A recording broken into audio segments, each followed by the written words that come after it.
So do you believe that now the systematic racism is against the white skinned person? Oh, yes, most definitely. Yeah. In America. And I think it's due to the fact of, I feel like it's been a revenge thing since the going all the way back to the slavery days. I think people are using those. Well, most of these young people are the ones that, to me, I think is where the systematic racism is coming from. Because they're they're in an era that teaches them that. They wouldn't even know about this if this wasn't being taught, still being carried on and communicated. People wouldn't even know what that it was. But I want to listen to this Tucker clip where he says he's talking about that it's systematic racism now against white people. So I want to hear this. I would like to hear this clip. I would like to see what he's referring to, and Tucker backs it up with facts and stuff like that. So let's play this and let's listen to this. Be airlifted directly or teleported. If somehow you were able to be airlifted directly or teleported directly from 1994 to 2024, you'd notice an awful lot of changes. Primary among them would be the internet. Yeah. But the biggest change you'd probably notice about our public conversation is how white people were so openly attacked and denigrated. Yes, a racial group. So in 1994, you were about 30 years past the Civil Rights Movement. And in 1994, the operating assumption of virtually everyone in the United States was the main lesson of the Civil Rights Movement, of the letter from the Birmingham jail and the Edmund Pettus Bridge and all the different sacred moments that we grew up hearing about. The main lesson of those moments was it is immoral, in fact unacceptable, to attack people on the basis of their race. So then if you fast forwarded 30 years to find the same country engaged in a public hate frenzy against people because of their race, you would find that bewildering. How did this happen? Of course, there would be the discrimination, the institutional racism of hurting people on the basis of their race in hiring, in admissions to schools, in federal contracting, in promotions. There would be all of that. But there would also be the public manifestation of it, of saying out loud, we just don't like you. You're not as good. You are morally defective because of your skin color. You say this about white people who founded the United States. You'd be shocked by that. And then to turn on the TV and see the president of the United States do the very same thing, you'd think maybe you'd been drinking ayahuasca. You'd see Joe Biden say things like this. History has thrust one more urgent task on us. Will we be the generation that finally wipes out the stain of racism from our national character? We've all seen the knee of injustice on the neck of Black Americans. Racism, nativism, fear, demonization have long torn us apart. But a Black parent, no matter how wealthy or how poor they are, has to teach their child, when you're walking down the street, don't have a hoodie on when you go across the street. Domestic terrorism from white supremacists is the most lethal terrorist threat in the homeland. If I were your daughter, what advice would you give me the next time I am stopped by the police? If you were my daughter, you'd be a Caucasian girl and you wouldn't be pulled over. White supremacy. So I'm going to say, just on a side note, can you hear me? Can you hear me? There we go. Okay. It is almost like unfathomable whenever I hear Joe Biden say white supremacists. It's like, that somebody wrote that speech. Probably came from somewhere from Kamala's team or her group and gave it to him to read. It just doesn't sound like something that he was supposed to say out of his mouth, but he's just reading the teleprompter. Supremacy is the most lethal threat to the United States. White people are the threat. They are evil and they are dangerous. That's not just a senile president making that one statement. Senile. That is the people in charge of the country reinforcing that statement and that theme every single day of the year, not just by their words, but with their deeds. What is this? Why does no one mention it's happening? Why does anyone who does mention it's happening get attacked as a white supremacist for complaining about racism? And maybe more important, where does it go? Is there any other ending to the story but hurting people physically? Lots of people. Could we have a resolution that doesn't look like Rwanda? Scratch my back. Jeremy Carl is an author who's thought a lot about this. He's got a brand new book called The Unprotected Class, How Anti-White Racism is Tearing America Apart. He joins us now. Jeremy, thanks so much for coming on. Thanks so much for having me, It may Tucker. be an advantage or maybe a disadvantage of being a little bit older that it's This is like the one thing you never thought, or I never thought you would see in America, which is our leaders openly attacking people on the basis of their race just 60 years after the Civil Rights Movement that supposedly taught us the opposite lesson in the Civil Rights Act. So how did this happen, do you think? Well, it's an interesting question, right? And I think you just hit on a key point, which is 60 years. We're as far now from the Civil Rights Act as they were basically from the Wright brothers. So there's been a lot of time that's kind of got a lot of water under the bridge since that time. Right. And a lot of things have happened. And I think it was begun with very sincere intentions. But I think rather quickly, certainly 10, 20, 30 years down the line, it got really hijacked to the point that we went from trying to treat people equally to what has eventually amounted to reverse racism. Right. Yeah, exactly. Right. Or just, I guess I would just call it racism, because it seems like the standard would remain the same no matter the race of the person being discriminated against. You can't attack people. You can't punish people for the color of their skin, for how they were born. So like that seems like a pretty easy principle to uphold. It's pretty straightforward. Well, I would agree with you, Tucker, but it's, nonetheless, we're really seeing throughout, and this is what I really wrote the book about, throughout many different areas of endeavor, and whether that be when we're looking at how crime gets talked about, to what's going on in Hollywood, to the educational system and monuments coming down and everything you could imagine. Kind of the white person is kind of the great enemy. It's the kind of the evil guy in 1984, the kind of 2 minutes of hate we have to have against him. The Emmanuel Goldstein figure kind of is the white person in particularly the Democratic Party's discourse today. What's interesting, though, is that typically when you see these moments of scapegoating, which are clearly, kind of inherent to people, I mean, they pop up in every society at every time through history. Like there's something in people that wants to separate a small group and like blame all its problems on that group. But it's usually it's the minority, of course, the persecuted minority. Whites are still, for at least as of today, probably change soon, of course, but they're still the majority in the country. So like, have you ever seen anything like that happen? I haven't, Tucker. It's kind of amazing to watch because whites are still a 58% majority. It's no longer a majority of the under 18, but of adults, it's still a solid majority. It's a super majority of our voters still in every presidential election, although just barely in the last presidential election. And yet they've become this figure of hate. And it's really been kind of fascinating and disturbing to watch and to kind of think about why that happened. And one of the things I suggest in my book is that really ultimately this is a legitimizing ideology for ultimately resource transfer and resource confiscation. And that takes the form of some of this reparations conversation or land back or some of these other things. And they sort of start out on the extreme left and everybody goes, oh, well, that's silly. That's never going to happen. And then all of a sudden, it is happening and you're a racist if you think it's a bad idea. Yeah, I mean, and of course it's happened and is still happening in other countries. Rhodesia became Zimbabwe and the whites were killed and their land was taken and their money stolen. And it's happening in South Africa right now. Of course, we're not supposed to look at it, but it is happening actually. I wonder why the majority is putting up with it. Well, that's a good question, Tucker. And I can't even I don't have a perfect answer for that myself. And ultimately, one of the main reasons I wrote this book is because I don't think anybody should be putting up with it, regardless of race. I mean, we shouldn't have. I agree. We shouldn't be putting up with racial discrimination in our society. That's right. In 2024. But I think, kind of white people, it's like a Stockholm syndrome almost, where they're like in a hostage mode in terms of some of the ways that they're thinking, where they sort of are in love with their captors.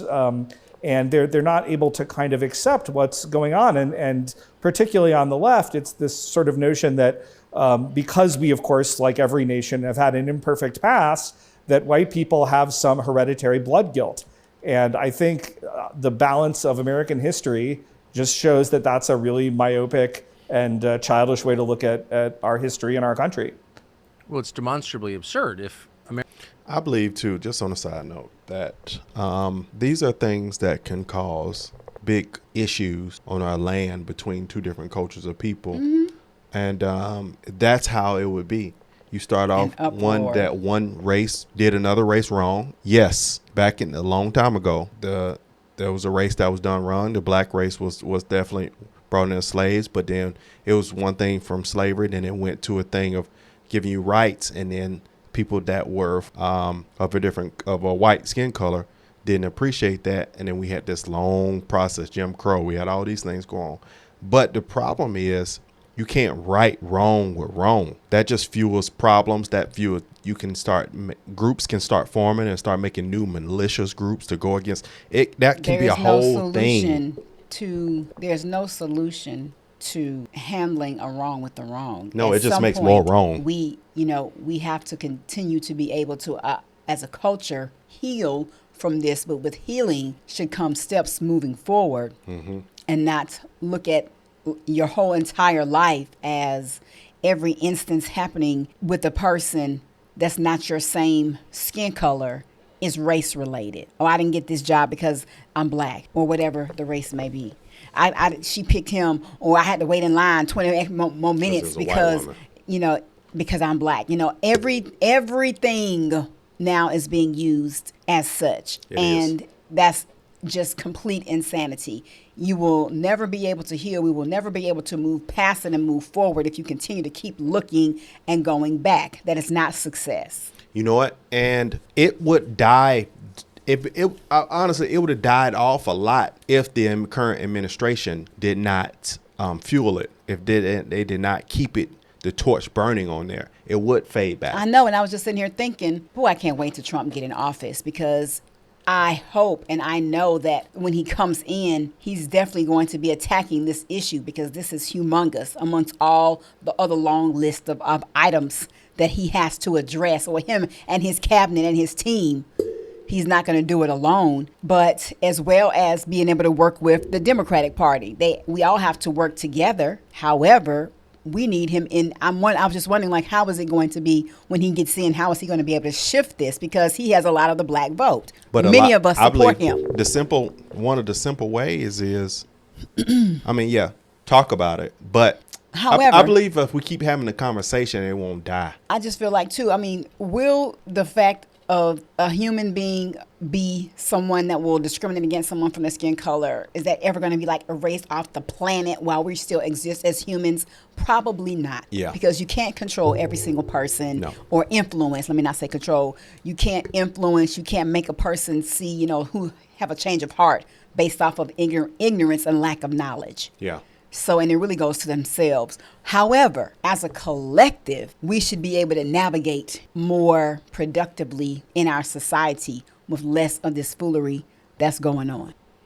America's so racist. If systemic racism is such a barrier, then why are non-white people moving here by the millions? So obviously that's silly, but it's a little weird to say that, you hate whites, but you need to live in a country founded by whites whose systems are Anglo systems. Like, that, maybe I'm being too logical here, but it doesn't make any sense.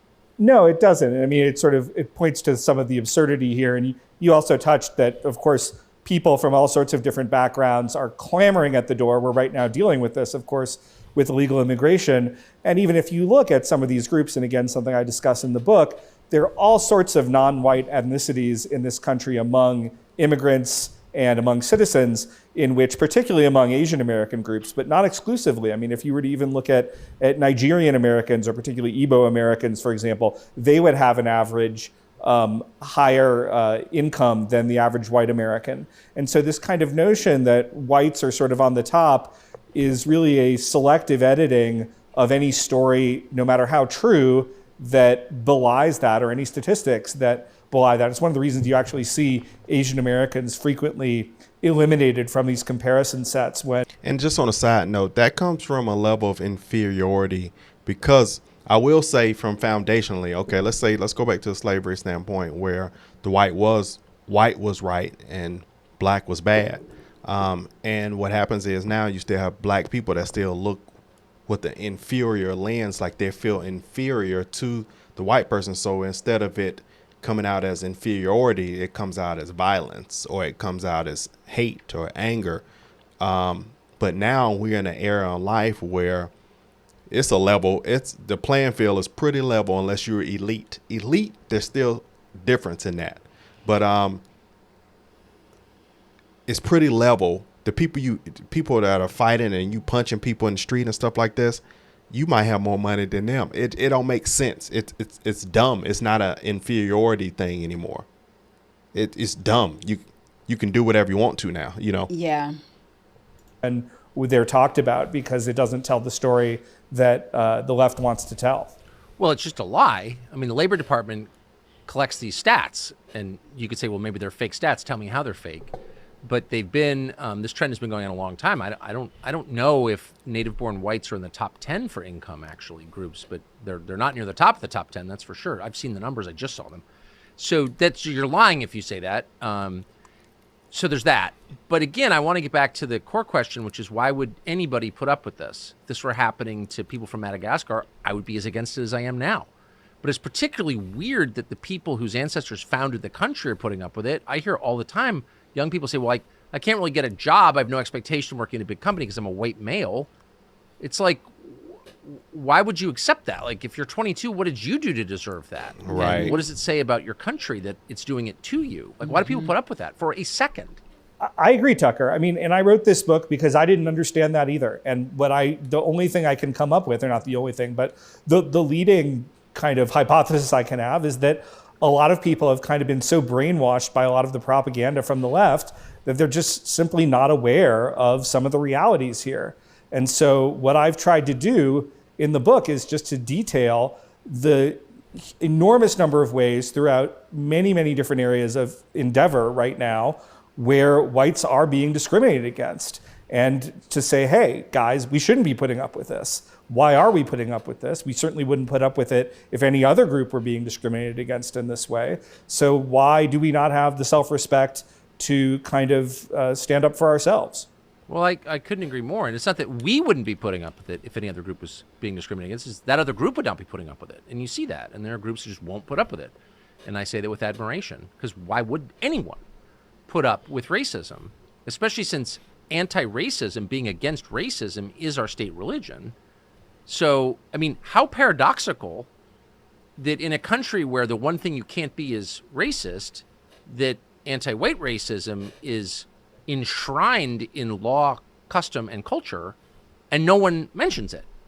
I agree. It's mysterious. And I think one of the encouraging things is when I started to write this book a couple years ago, and when I started even more thinking about writing this book a few years before that, a lot of this stuff felt very taboo to even mention, even though it's obviously, as you just noted, it's obviously self-evidently true.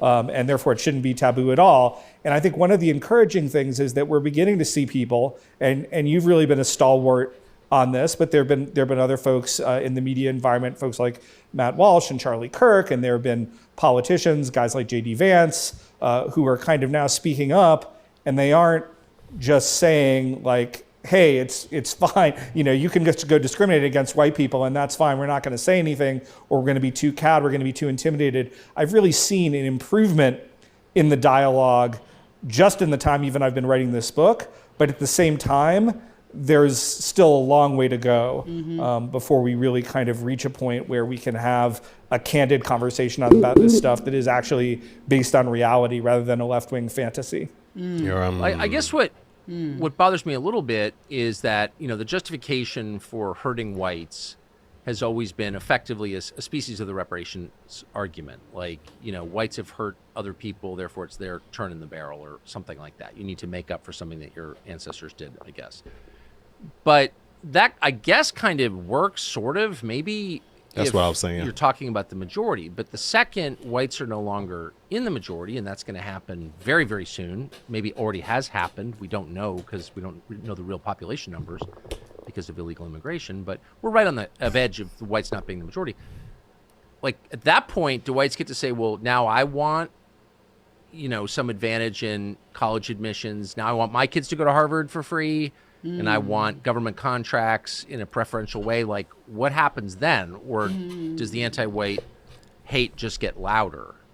Well, that's the concern. And I think one of the things, again, I talk about in the book is we are essentially moving, as you just alluded to what is effectively a post-white America. Now, how quickly we get that depends on whether Joe Biden ever decides that he's going to shut the border and whether the Republicans are ever actually going to do anything if he continues to refuse to. But we're headed in that direction. And so then the question becomes, when you look at the history of multi-ethnic countries where you have unequal resource distribution and whatever else, that is a recipe historically, not in every case, but in many, many cases, for violence. Yeah, I was and just so that thinking should be that. of Exactly. great concern to I was us. just thinking And that. again, I didn't write this book with the notion that, hey, we just are writing this for white people and white people should be the only one caring about it. Every American who is interested in living in what is going to be a multi-ethnic country that gives hopefully equal rights to everybody should be concerned about this issue, because if we don't treat a very large group fairly, then there are going to be some people who just say, I'm not going to put up with that. And who knows where that leads, but Yeah. not anywhere good, I wouldn't think. That's well, right. and you already see it at the margins. That's You know, right. you don't want people to be radicalized. But that's what I was saying. We wanted to keep it. I think this current administration has set a pit from when the George Floyd and all this stuff. When you go back, I think it really set a pit. So now it's going to be hard to get out that pit without it going to the next level. And the next level would be groups, different colors organizing for chaos. And that's the thing that we want to avoid. Right. And, well, I was going to say, well, if Trump, of course we know Trump is well aware. And hopefully when he's in office, that's going to be one of the first key items that he's going to address with the House team, everybody, However, I was just thinking we as a collective should be working together as U.S. citizens, because like you said, now you're having we're going to be a multicultural nation in America, and everyone should be able to get along with each other. You're not going to always agree with the person, but disagreements should not resort to violence. Yeah. Correct.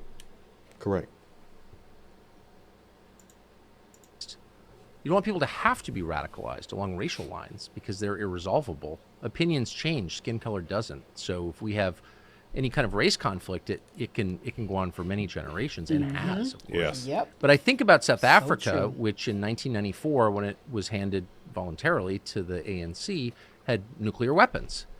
And now parts of the country don't have consistent electricity. So the ANC's totally destroyed the country. It's a black party, and yet they're still blaming whites, the small minority of South Africans who are whites, for all the problems. And so you're thinking, well, if that's the future here, that's very grim, I think. Oh, absolutely. And I'm not so dire. I don't think, fortunately, things are so dire here that we're likely to wind up in a South African situation not. where No. they can't even keep the power on. But I do worry that we may be Brazilianizing our society, where you essentially have a few people kind of at the very top living with guards, kind of under a lot of security, and things are maybe kind of good for them. And Yeah. everybody else is sort of, in a you. much worse sort of Scuffling. situation. And you kind of have certain types of very polarizing racial politics beginning even to emerge in Brazil as well. So I think, I'm not worried that we're going to turn into South Africa tomorrow because of that. But given America and given our history and traditions and the great beacon of freedom and opportunity that we've been for everybody, to even take a step in that direction is just something that we should do everything that we can to hopefully avoid. Yeah, I should say, That's just like how it's frustrating to see people saying, if people are at these schools fighting to that you want chaos on the country that you live because of chaos on a country where you don't live. And this country has taken care of you. You live free in this country, but you're fighting and creating chaos because over there, and you want to create chaos over here. Nobody wants that. So I think America has too much. It's getting to where it's almost like America has too much freedom. It's too much freedom because it's so open that you feel that you can come over and start problems over here, and then you still not going back where you originally came from, but then you start problems over here. It just makes no sense. It just makes what it leads to: money spent. Somebody got to pick up the tab. About Brazil, Brazil's had a pretty pyramid-shaped economic system for a long time, and I don't think that's a good thing. You want a middle class. But Brazil's a multiracial society, like way more than the United States. A lot of people from different ethnic groups, who intermarry and always have for hundreds of years. They haven't had, until pretty recently, like the last 10 years, hardcore American-style race politics. These have been economic arguments, which I think are fine to have, because your economic system can be changed with one piece of legislation. Your race can never be changed. True. So I don't understand the difference ideologically between, just ideologically, leaving aside resources and history and all that stuff, but like the ideas of like the Barack Obama Democratic Party seem identical to the ideas of the ANC or Malema in South Africa. Like is there a difference that you see? Well, I don't think there is. We're not yet at the kind of kill the Boer chant level of overt racism in South Africa that they have, although we're kind of heading maybe in that direction. There was a book last year on Amazon. It was a bestseller. It was like Eliminate Whites. Really? That was the name of the book, written by some Indian guy. What? Oh my gosh. It's crazy. Never heard and of that. I think there's a lot of concern that we should have about the situation that we're in right now. But I'm not necessarily of the view that it's going to be quite as bleak as it currently is in South Africa. But what I do see is that some of this rhetoric is just incredibly toxic from the Democrats, that the direction that they would like to go is really of a sort of racial caste system, and that what we're going to kind of do as a result of that is going to be something that would be very, very bleak for every American, but certainly for white Americans most of all. And again, we've got to start calling them out on this, because until, if we were letting them get away with these sorts of lies of kind of police racially targeting African Americans and kind of America's history is nothing but violence and racism, then it's going to be very, very bleak in terms of what things are going to look like in the future of this country. And my last question, since I know you've thought about this more deeply than anyone probably, do you see this accelerating, or do you foresee, I'm saying prayers for this, a future where we're not like talking about race that much because it's not that interesting, and we're talking about the things that unite us and the ways to make the country better? Like, it does seem like this election year may be a big deal, potentially a turning point or an acceleration. Which do you think?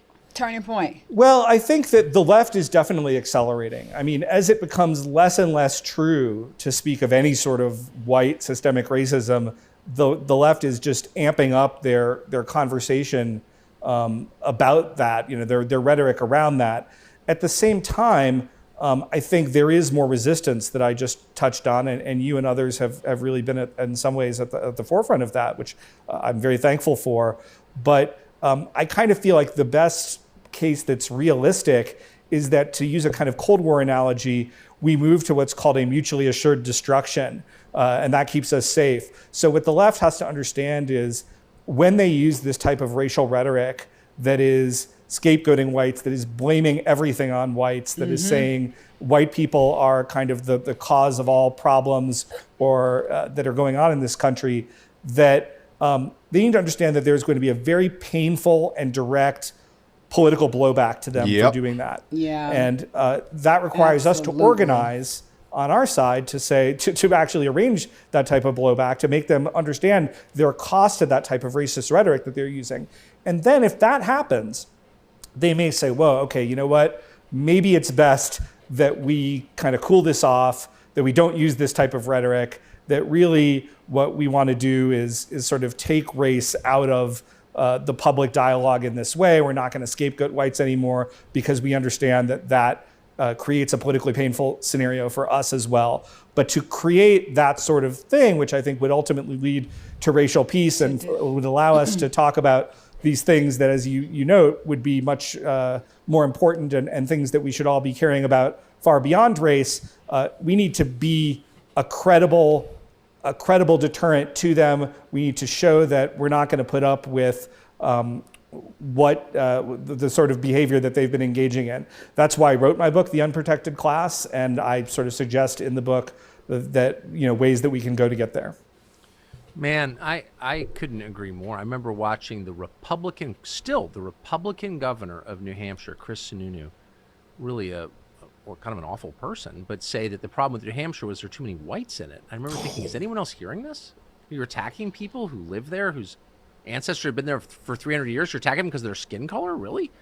He gets reelected by Republicans. And so I hope your book increases the sanctions on people who use racist ideas for political gain, because I think it's wrong. Mm-hmm. Well, I agree. And I appreciate having the opportunity to go on and talk about it with you, and appreciate all the work that you've done to really highlight this issue over the years. Yeah. I mean, I'm fine, by the way. You know what I mean? It's the principle that drives me crazy. Tucker's laughing. No, But anyway. I'm great. I'm glad, Tucker, that you mentioned that, because there's one of the rhetoric, one of the things that they use to kind of try to shut us up is to say, oh, it's just whining. It's you must be a loser. You must have a terrible life if you're worrying about that. No, I actually have a fantastic life. Personally, I have a loving family. I'm really happy, 5 kids, but I'm looking at the future of our country. Yeah. And I'm really concerned about the direction, and I'm concerned about my future for my kids, and not just for my kids, but for other kids of all different races in the U.S. I want them to grow up in a country of opportunity, in a land of opportunity for everybody, which was the country that I really grew up in, but I think in many ways is becoming less true for everybody now if you don't kind of check the right demographic boxes. And so that's why I wrote the book, and that's why I'm speaking out. Amen. Yeah, you have your own water fountains. You got the balcony seats in the movie theater. Shut up and stop complaining, you whiner. It's like, what? It offends me as a Christian, I'll say that. Anyway, thank you so much. Wow. Jeremy, good to see you. Yeah, it has to come to an end, or it's going to be a very big, it's going to be very detrimental to our country. That's the last thing we need to be worrying about right now. We have the whole world. We got other countries that allow us, that this makes us very vulnerable to other nations. And it's such a time waster. I mean, we need to be focused on making a great country. But then to focus on race, it feels like we went back old time. There's so many other things that need to be addressed.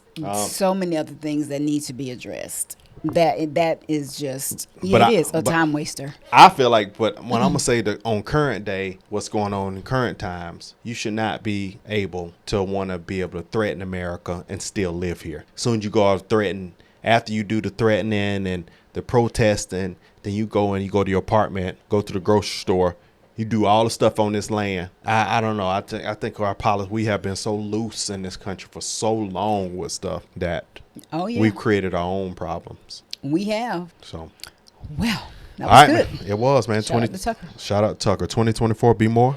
Talk.